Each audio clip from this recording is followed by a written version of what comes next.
Hello, this is Mr. Sumpter. I'm the assistant principal at Benjamin Rush Middle School. I'm glad to have you guys here today. It's been a while since I've kids in the building, full-time school, and we're excited to have you here.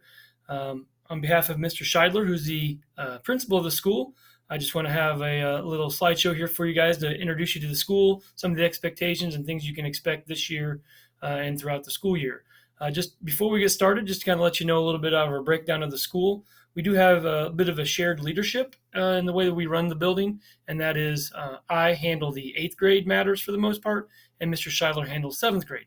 That's not 100%. We will help out wherever we need, especially if someone's gone or whatnot, but just to kind of let you know, that is how our building is set up.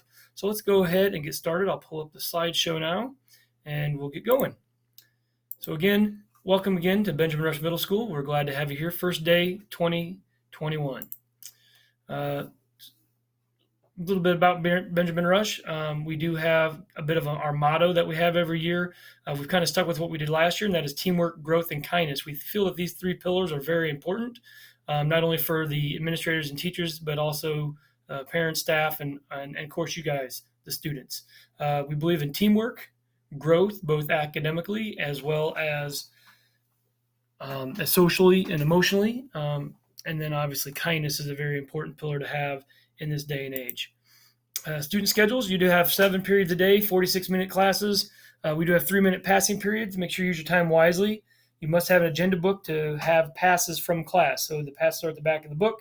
You don't have that, you don't get to go to your next class. 7th grade, your schedule will have health first semester and PE second semester. 8th grade is just the opposite. You start with PE first semester and health second semester. A couple of other elective classes that we have. 7th grade, you do have art and digital citizenship, and you rotate those each semester. And then with 8th grade, it's FACS, which is Family and Consumer Sciences. And then they rotate with Exploring College and Careers, a new course we have this year. Academics here at school, obviously, we want you to grow in many other ways, but academics are still one of the priorities of school, and you do receive report cards every 9 weeks. Student grades consist of your classroom assignments, quizzes, tests, other authentic assessments. Make sure you use that agenda book to write down your assignments. It's a good way to get in the habit of keeping track of your assignments and what to do and when. And so we do hope that you go ahead and utilize that. You are responsible for homework and assignments, so make sure you get those done. Final exams are given at the end of each semester. So for those of you 7th graders, this is new, so they are worth up to 10% of your final grade for the semester. We will have those every semester. An enrichment class. We used to have an 8th period last year. This year we just have enrichment. It's similar, but this year it's a 33-minute class, and it is during will be included as part of your 4th or your 5th period class, depending on your grade level. We will try to keep doing some Core Plus. Core Plus is where we have some additional instruction for some students for some remediation in math and language arts. So we'll work on that in the next couple of weeks. So that's nothing that started right off the bat, but we will hope to be able to have that. For enrichment, your teachers will have some freedom as to how they want to do this, but mainly the schedule is going to be on Monday and Wednesday. You'll be doing some sort of enrichment or service learning or even silent reading time. Sustained silent reading, that's what SSR is. Tuesday and Thursday. Tuesday we'll have an English language arts lesson. Thursday we have a math lesson. English and math lessons will be planned by your English and math teachers, and then they'll be pushed out through Canvas or Google Classroom. So you will complete those in your enrichment class, but they will be part of your classwork for those classes. And then Friday we have time for some clubs, convos, character ed, school safety, other things. Again, that might be some free time or whatnot, up to your classroom teacher. School lockers, your number and combinations on your schedule. You've already had a chance to work with those, hopefully, so you know how to access those. Lockers are school property and may be subject to searches, so keep that in mind. Do not share lockers or put your belongings in other students' lockers. It's very important, especially this year. Do not give your locker combination to any other student. You might think it's easier just to keep your stuff somewhere and because it's closer to a class, but that is a violation of our policy and our handbook. As well as this year, we're trying to keep you and make sure you get out of those lockers as soon as possible. Don't congregate and keep on moving. Lunch. 7th grade has 2 lunches during 4th period. 8th grade has 2 lunches during 5th period. Teachers are covering lunch procedures prior to lunch this week, so you've Some of you have already heard that, but you will hear it at lunch as well as prior to class, prior to going to class, going to lunch, and so hopefully you'll really get those ironed out this week. Lunches are 30 minutes. There are 2 lines, with A line serving the menu item, that's the main lunch item, and then the B line, which is outside of the kitchen area, and that's out by where the seats are, that serves pizza, salad bar, snacks. If you want the salad bar, you must sign up for that ahead of time. Cost of lunches are $2.50, and breakfast is also served starting at $7.45. That's a typo there, for $1.35. Extracurriculars, I'm not going to get a lot of this. You can see some of the things listed there that we do usually have available. We'll see how that comes out this year. We hope to be able to have some of these things available for you. We do hope that you do get involved when given the opportunity. Studies do show that students that get involved do better in school. So hope you do find something that you like and you can participate when those are offered. Athletics, you can see the sports listed there. We've already started football and cross country for the boys. Girls cross country started. Volleyball is going to be getting going on here pretty soon. And you can see the other sports we have offered. So at this time, those are still going to be going on, and hopefully that continues. For athletics, don't forget you must have a completed physical on file to participate. And this year there's some additional information you need to fill it out as well. So if you have any questions, see Mr. Martz. And if you want to participate, students must be passing all classes at any given period, grading period, to be eligible to participate in sports. So sorry, that thing keeps popping up on me. I probably could move it, but not sure how. But anyways, you need to pass your classes to participate. Health services. We do have a full-time nurse here, Mrs. Martz. It's great to have her in the building. She does a lot for us. So be thankful of that. Students must pass through the clinic before leaving school when sick. No medicine or medical treatment will be given without proper consent. Students are prohibited from carrying any medication throughout the school day without permission or proper paperwork. You cannot carry medication. And believe it or not, cough drops count as medicine. So you cannot carry those. You have to take those through the clinic. The only people that can carry certain things, they have to have it approved ahead of time. And it's things like inhalers, EpiPens, things like that that are life-saving devices. You need to get a pass from your teacher before reporting to clinic, and that's very important, especially this year. There's a new virtual form that your teacher can fill out. So don't just stop by on the way to class. Go to your next class, tell your teacher you're not feeling well, and they'll get you taken care of. Some other COVID reminders. Stay home if you're ill, running a fever, or awaiting COVID results. Okay, so please make sure you stay home for any of those reasons. Please wear your mask or face coverings at all times. Teachers and staff members will inform you when you may remove your mask because of adequate social distancing. So keep that on unless told otherwise. When going to your locker in the morning, please get the necessary materials needed for the majority of the day. We're allowing students to keep your lockers to keep your personal property, but please, we're trying to limit the times you visit the locker bay, and we're not going to be congregating in the lockers.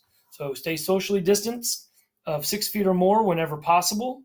Do not go to the locker bay if you do not need anything from your locker. You're not just going to go there to hang out with a friend to, and again, congregate. We're not doing that. So again, do not congregate in the hallways, locker bays, or restrooms. Keep moving to your destination. It's really important for this year that we try to stay as far apart as possible and don't congregate and form groups and walk around in groups.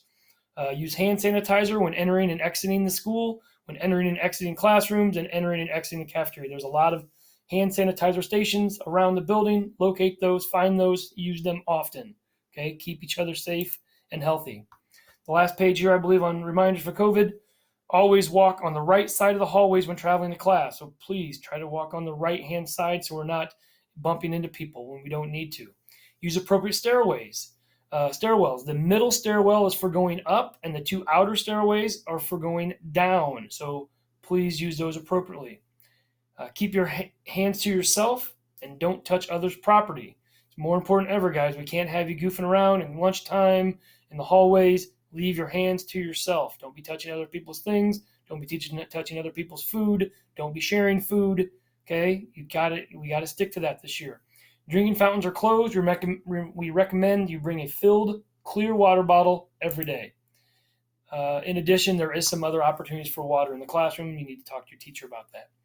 Counseling services. We do have 2 counselors. We have an academic needs counselor and a social emotional needs counselor. Mrs. Hedrick does more of the academic type stuff. and Mrs. Kopf does the social emotional stuff, but they do both work hand in hand. And if you need somebody, they are there for you. There is a council request form. Your teachers can show you where that is. I believe it's on your should be on your desktop. If not, then it should be an easy way to access that under one of your bookmarks, or we can show you how to access it through the website. We also do have Centerstone and other outside organizations that come in to help with student needs. Arrival. This is very important. We tried to tell you this morning. Some of you came in a little later, but just to let you know, if your parents are dropping you off, please do not get dropped off before 7:45. The first class is 8:10, so the later you come, the better. Just make sure you're here by 8:10. Upon entering, make sure you get sanitizer and go straight to your locker. This is new for you 8th graders this year. We want you actually to go to your locker and get what you need. And then you're going to go hang out in the normal areas. Try to stay socially distanced. 7th grade, you're going to hang out over by the main entrance, by the benches over near the 7th grade locker area. 8th graders, after you go to get your things, you're going to hang out on the benches on the other side of the main entrance over there by the gym hallway. So please try to social distance. At 7:45, 8th graders report to the gym and socially distance in the gym. 7th graders report to the cafeteria and social distance there. In the cafeteria, you need to be 3 to 4 to a table. Make sure you sit every other seat. In the gym, we're also going to be doing some social distancing. You're going to be sitting every other row and also have a few seats in between you and the next person. Breakfast will be served at your location at 7:45. So we will be serving breakfast in the gym this year. That is new. Okay. Unless you're eating breakfast, you need to report to class after 8 o'clock. Technically, 7th grade bell will ring at 8 o'clock. 8th grade bell will ring at 8:02 to dismiss from the gym. If you show up to school after 8 o'clock, just go straight to class unless you need to run down and get a breakfast real quick. Last thing here is student dismissal. For the safety of you guys, we have 4 different times. The first bell rings at 3 o'clock on a normal day. Today is early release, so it will ring quite a bit earlier. I believe that's at 2:20. So the schedule for Wednesdays will be slightly different. And that will be the first round of bus riders. Your teacher will have the list of buses. We will also call that out to kind of remind everybody, but not all buses go on the first bell, only certain buses. After the first buses clear out, we're going to get the car riders out of here on an announcement, on a PA announcement. Then after the car riders are gone and the second round of buses come back, we'll dismiss the second round of buses. Okay? So keep that in mind. Again, this is all going to be on PA announcement. And then the last people that are going to get to go home, hopefully around 3:20 or so, will be your bike riders, your walkers, and any athletes or any other after-school activity that's staying. Please only go on the time you're supposed to go. Don't be going on other times, okay? So please keep that in mind. I think that's about it. That's all we have. I know some of you have seen some of this stuff before, so hopefully this isn't new to you. But anyways, the more you hear this, the better you'll be prepared for what is expected of you. We hope you guys have a great year. We hope we make it through the whole year. We'll play it by ear and go as needed. But again, your teachers have a lot of great information for you the first few days. Please get off to a good start. It's only get one chance to make a first impression. Okay? And with that, hope you have a good year.